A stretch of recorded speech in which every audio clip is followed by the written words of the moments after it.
Morning, gorgeous. Lovely to see you. Lovely to be out here in the chill morning, and it is cold.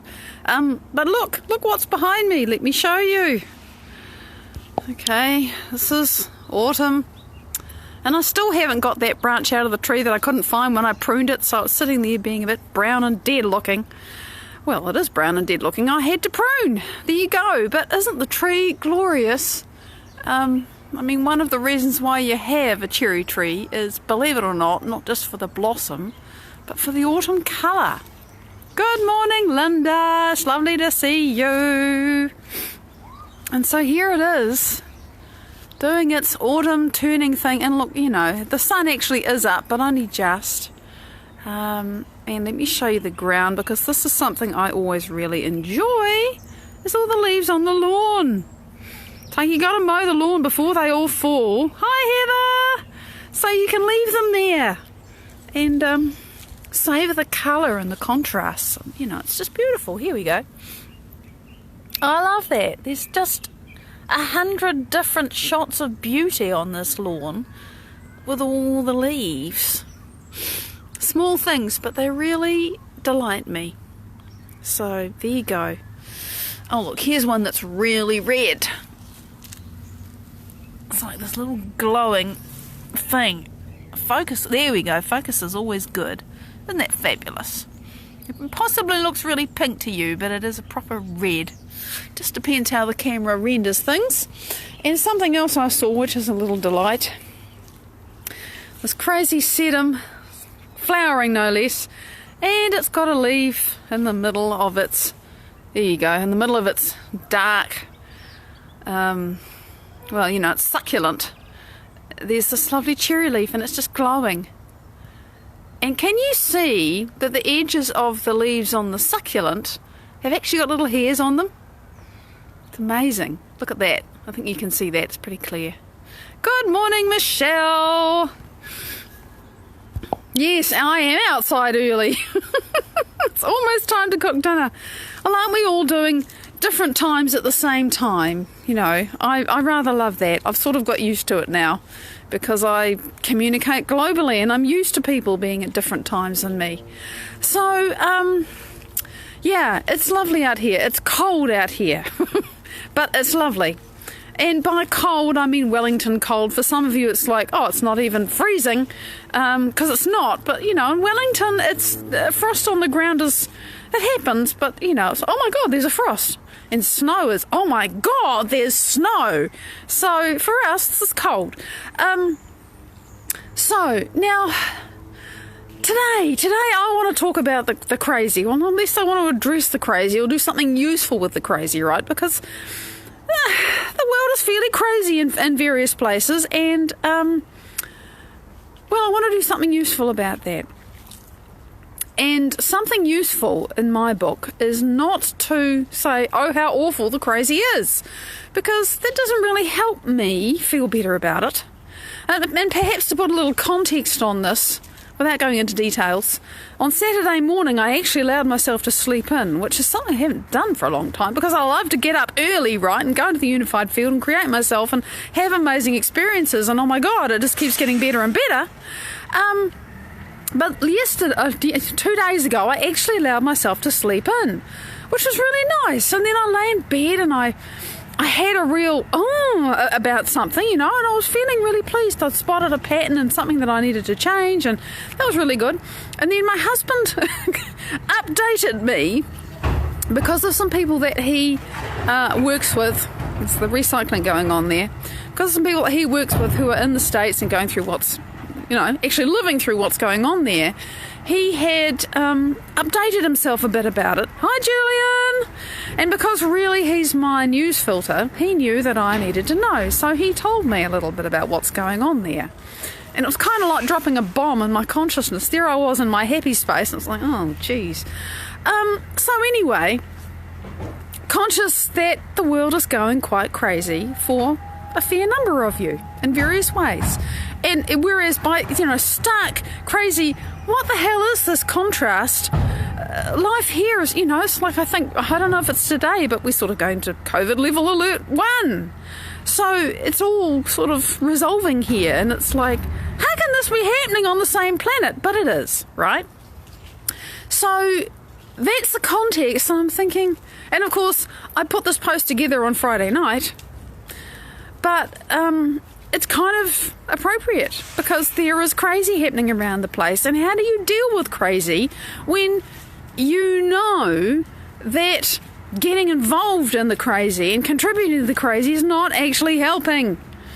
And then how do you embody the most elevated version of yourself? How do you respond instead of reacting to what's going on at the moment? So it's really deep questions because, you can't necessarily just sit by and do nothing.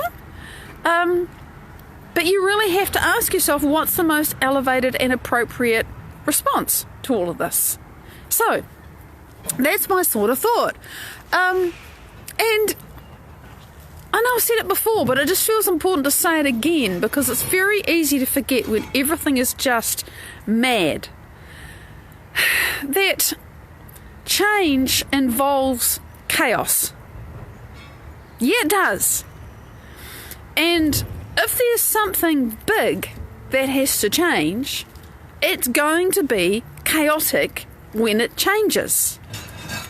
And generally when change happens, it happens gradually. So the chaos is all spread out, right? It's like, oh, this is uncomfortable. Oh, my house is being renovated and it's inconvenient and blah, blah, blah, blah, blah. But when a whole nation or a whole community gets disrupted, because maybe it's being renovated, but it sure doesn't look like it when you're ripping down walls and breaking things up and removing old foundations that are rotten, it doesn't feel fun. It's disruptive, it's chaotic, you can't see the new shape of things, you can only see all the destruction and the mayhem and the madness and think, oh my God, is this ever going to come out at all okay? So, what do you do? I think you have to remember that change entails chaos, it entails disruption. Nothing important changes easily. Why? Because if it's big, if it's important, it's entrenched in our consciousness and in our awareness, and that it's entrenched in ways that we don't even know or realise. And usually, because we get comfortable or uncomfortable but accustomed, we're really familiar with being who we're being. In order for something that's really familiar and really habitual and really, this is who I am, to change, it usually requires some kind of crisis. Because if you think about a single person who's going along in their life and then maybe they get a diagnosis and their relationship breaks up and they lose their job, when that happens, that person is so jolted out of what they're accustomed to that it's like they see themselves with new eyes. They're actually so ripped out of their ordinary life that they can look at themselves and go, oh my God, that's who I was. That's gone now, however I feel about that. But you get the ability to observe yourself differently. And I think a lot of people are having to do that because there's such a lot of pain being expressed in such a lot of polarity and such a lot of things that have been around for a very long time and not been addressed, coming out really in your face, that you can't ignore them anymore. As painful as it is to say, oh my God, this is who we've been being, the collective awakening, the looking at the, oh my God, we have to do something about this, is part of the change. And it's lovely to hear that it's peaceful but loud, dear Linda. That's great, because it's really challenging in other places. It's probably really challenging where you are. I'm just grateful that, for you, it's not terrifying. So this is the thing we have to understand, that when something that's deeply entrenched, whether it's in a person or a community or a nation or a globe, right, gets disrupted, like, when the virus shut everything down and we all have to choose at an individual and a collective and a societal and a governmental level, everybody had to choose how they're going to react and respond. Well, you don't choose how you react. You react and then you think, oh, am I going to keep reacting or am I going to respond? We all have to keep making these choices about who we are. And it's been very stark to see the different kinds of choices that have been made at many different levels. But this is change. When things get disrupted, and whoever it is that's been disrupted at whatever level has to then say, well, who am I now? Who am I going to be now? How does it work now?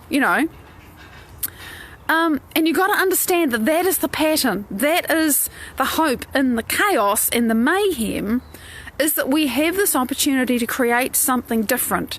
And the challenging part to that is that you look at what's going on and you say, are you kidding me? Create something better out of all of this? Yeah, the paradigm is breaking down and there is a breakthrough. Yeah, Linda, you're so astute. We know this about you. You are so astute. So I guess I want to say, hey, try not to freak out. Or if you freak out, but then collect yourself back again, because this is what's happening. An old paradigm of who I am and whether my beliefs and actions and thoughts and behaviours are acceptable or not, and whether my community's beliefs and thoughts and actions and behaviours are good or acceptable, or, it's all being shattered. And that is painful, and people have to look at it, and that is painful. So everyone's thinking, what the fuck is happening here? So, in that context of this immense disruption, which is intense, and it's not the only thing that's going on, but it's getting a lot of attention for obvious reasons, And I mean, it's got so much attention that I have noticed it, right? And I'm somebody who does not look at the news for reasons I've told you before. The best way I can serve you is not to be plugged into all of that stuff, but I have this news filter. My husband tells me stuff that he kind of gets to download and says, Maddie needs to know this. And it's not very much. So I know this is going on. So, it's loud. And it's loud for a reason.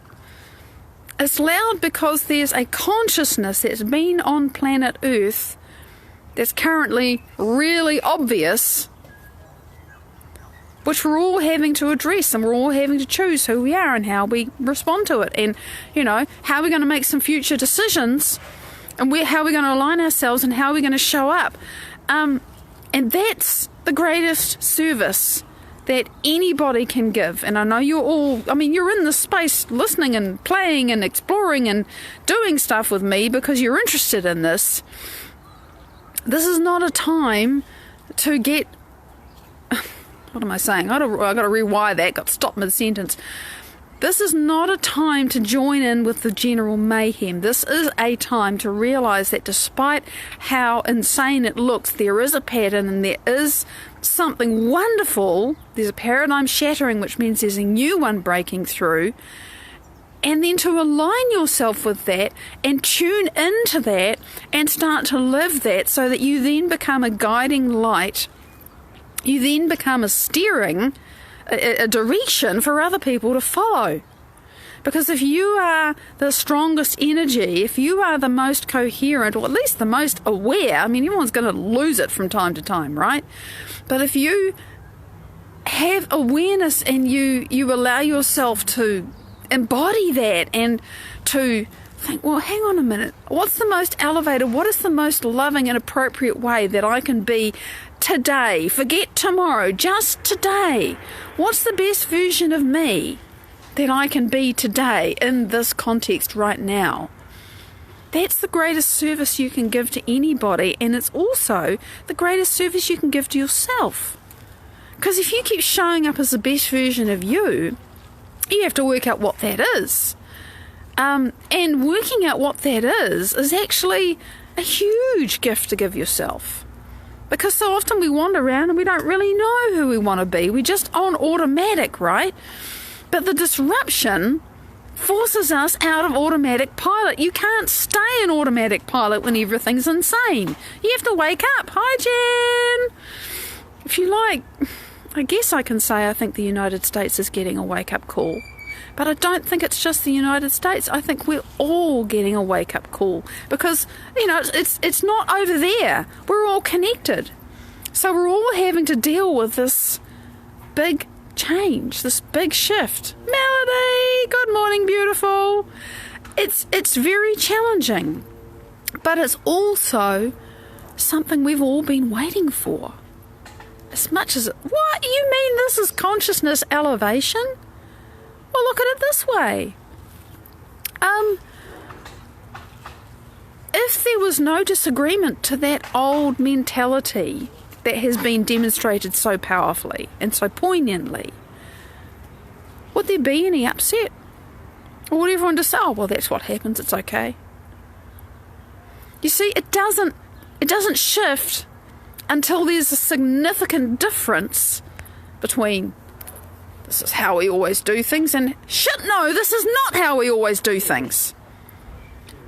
And something touches off, in this case, a firestorm that says, not anymore.